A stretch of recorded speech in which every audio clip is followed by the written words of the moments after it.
Si tu m'as donné ta vie, je te donne la mienne. Dans le froid de la nuit, mon cœur t'appartient. Et quand la tristesse arrive, je sais tu es là, toujours près de moi. Bon mardi et bienvenue à votre émission La Victoire de l'amour. J'espère que vous allez bien aujourd'hui en ce beau mardi du mois de mai, le mois de Marie. On rejoint notre amie, comme à tous les mardis, Brigitte.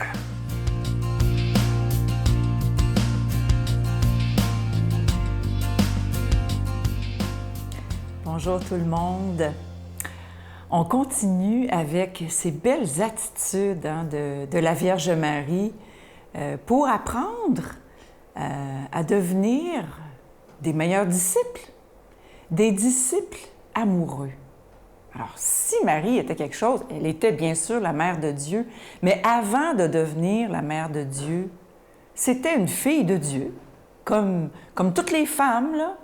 Hein? Elle est bénie entre toutes les femmes, elle était une femme parmi toutes les femmes, une fille de Dieu, d'Israël, hein, qui fréquentait la parole tous les jours. Je ne sais pas si des fois vous voyez dans les églises cette belle statue de Sainte Anne avec Marie qui est petite fille à côté d'elle et Sainte Anne qui lui enseigne l'Écriture.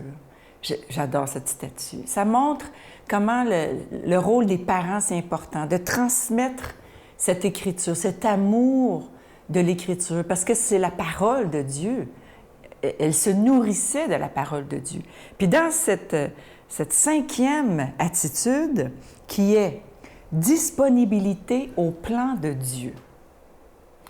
Cette disponibilité au plan de Dieu s'apprend en fréquentant la parole.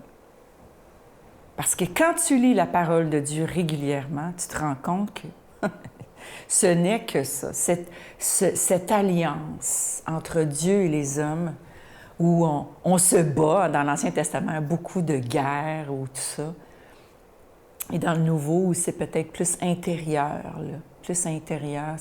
Comment être disponible. Puis Marie, on voit que dès l'annonce de l'ange qui bouleverse sa vie, elle est totalement disponible. Je ne sais pas s'il y en a chez vous qui disent l'Angélus, mais dans l'Angélus, pour moi, est un moment qui coupe la journée à midi. Là, ça coupe la journée où je prends un temps d'arrêt. Bon, là, on a peut-être beaucoup de temps d'arrêt, mais on prend un temps d'arrêt pour le Seigneur.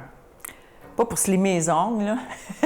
Un temps d'arrêt pour se mettre en communion avec le Seigneur, pour se rendre totalement disponible. Et elle le dit dans l'Angélus, qu'il me soit fait selon ta parole.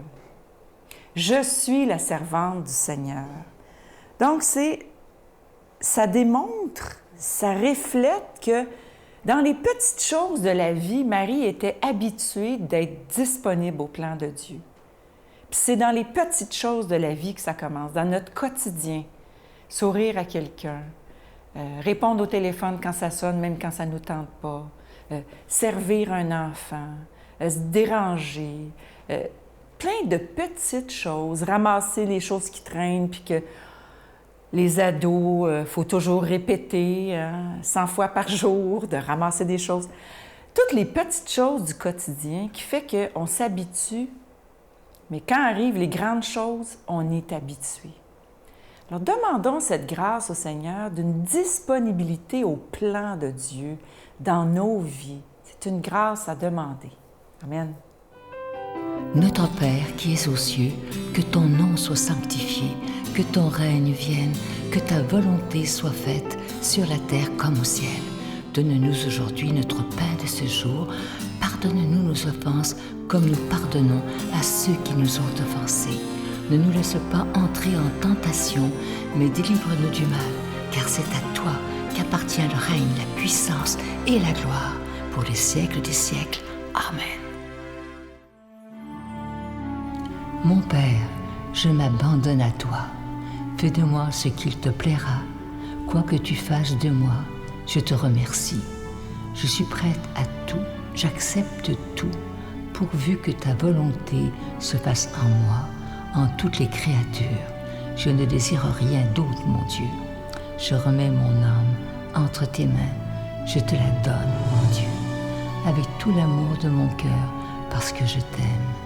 Et que ce m'est un besoin d'amour, de me donner, de me remettre entre tes mains, sans mesure, avec une infinie confiance, car tu es mon Père.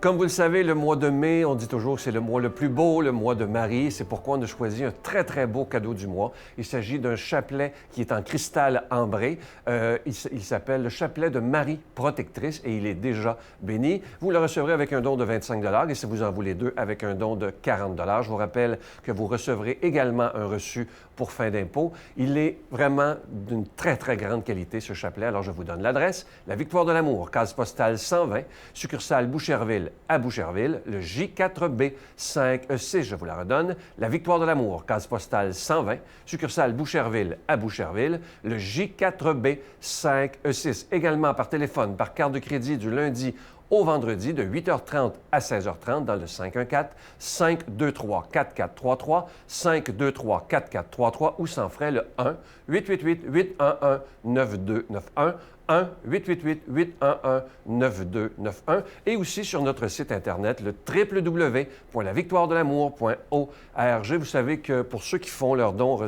sur Internet, je veux tout de suite vous rassurer, c'est évidemment très rapide et très sécuritaire, ne vous en faites pas. Je vous rappelle le magnifique cadeau du mois, le chapelet en cristal de Marie protectrice. Ce chapelet, il est déjà béni et il est d'une très, très grande qualité et vous le recevrez très rapidement. Je vais prendre le temps de vous dire merci de tout cœur de votre prière pour le ministère de la Victoire de l'Amour qui a déjà plus de 25 ans. Merci de votre soutien aussi financier afin qu'on puisse passer à travers cette période difficile qu'on vit tous présentement, évidemment. Mais je suis sûr que Marie nous aidera à passer à travers cette crise qu'on vit présentement.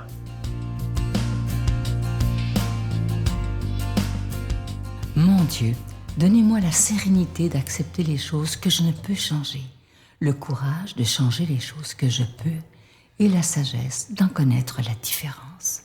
Amen. Aujourd'hui, la parole de Dieu est proclamée par quelqu'un qu'on apprécie beaucoup. Il est de Paris. Je crois que c'est à partir depuis hier qu'ils ont commencé à vivre un déconfinement parce que eux, ça fait longtemps qu'ils sont confinés.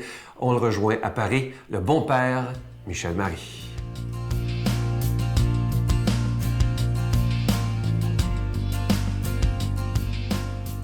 Mes frères bien-aimés, comme toujours, je suis très heureux de vous retrouver. Évangile de Jésus-Christ selon saint Jean. En ce temps-là, Jésus disait à ses disciples « Je vous laisse la paix, je vous donne ma paix. Ce n'est pas à la manière du monde que je vous la donne.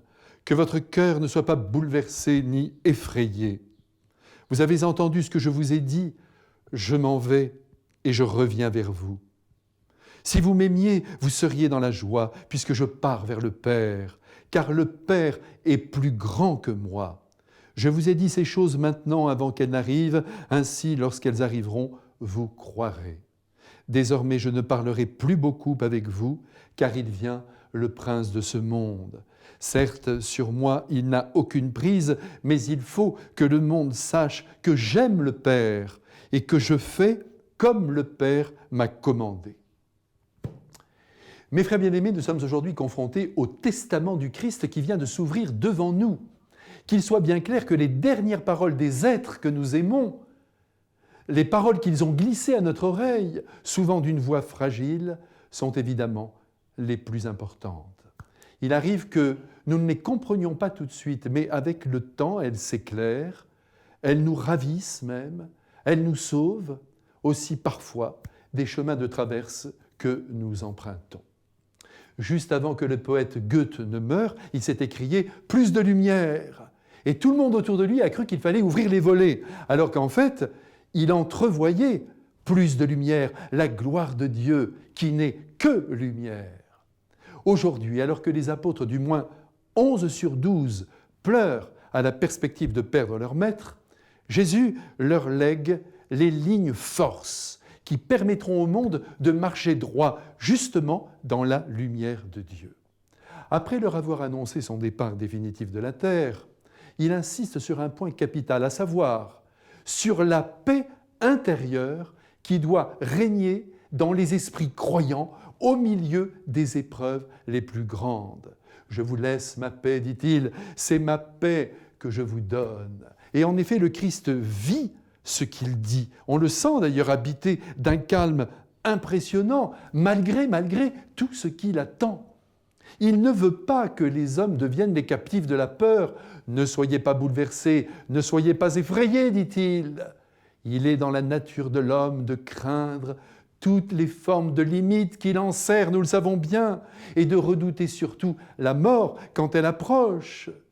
Et Dieu sait si Dieu nous comprend, lui qui sur la croix a connu la plus grande des rédictions qui soit, les épaules écrasées par les angoisses de tous les hommes de tous les temps. Ah, le fardeau était lourd, et il s'annonce lourd dans cet évangile que nous recevons du ciel aujourd'hui. Et pourtant, comme vous le voyez, je vous le redis, c'est la paix dans l'âme du Christ, cette paix qu'il rêve de voir demeurer dans les âmes des hommes. Mais cette paix, précise-t-il, ce n'est pas celle que le monde recherche. Sans histoire, sans implication, sans don de soi, toute la journée bien calé dans son canapé, veillant sur son petit bien-être personnel. Et oui, suivre le Christ n'est pas de tout repos, car notre être doit se transformer de jour en jour, et cette transfiguration ne s'opère pas sans dépassement, et donc sans une chaîne de souffrance qui s'étale sur le temps. Que voulez-vous, on ne se convertit pas en un seul jour à l'Évangile. On ne tue pas notre moi égoïste d'un seul coup de poignard. Il faut s'y reprendre à plusieurs reprises.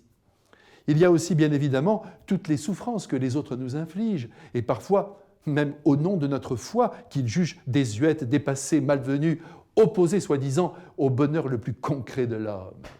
Eh bien, il est possible aussi que sur ce plan-là, au niveau de toutes les critiques que nous recevons, nous soyons plus courageux pour annoncer notre foi au regard du traumatisme social que nous venons de vivre. Du moins, on peut l'espérer. Mais de toute manière, les épreuves ne manqueront jamais au parcours de la vie. Et c'est dans la paix qu'il faut les vivre. Regardez. Le Christ dit aujourd'hui aux apôtres, « Ils vont m'écharper, ils vont me tuer, mais je vais revenir parmi vous. » Et il leur demande même d'être dans la joie, parce qu'il va vers le Père qu'il aime plus que tout. Voyez, mes frères bien-aimés, tout s'arrange, y compris pour ceux qui meurent et qui n'en finissent plus dans le ciel de vivre serrés contre le cœur du Père éternel. Alors ne perdons pas la paix, celle que Jésus vient de greffer dans nos vies. Vous qui m'écoutez, je vous en prie, que la paix du Christ vous sécurise et vous pousse à ne rien craindre, et surtout à vous donner sans compter à ceux qui vous entourent. 1000 baisers à vous tous. Je vous bénis au nom du Père et du Fils et du Saint-Esprit. Amen. Je vous salue Marie, pleine de grâce. Le Seigneur est avec vous.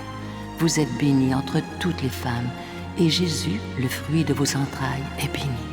Sainte Marie, Mère de Dieu, priez pour nous pauvres pécheurs, maintenant et à l'heure de notre mort. Amen.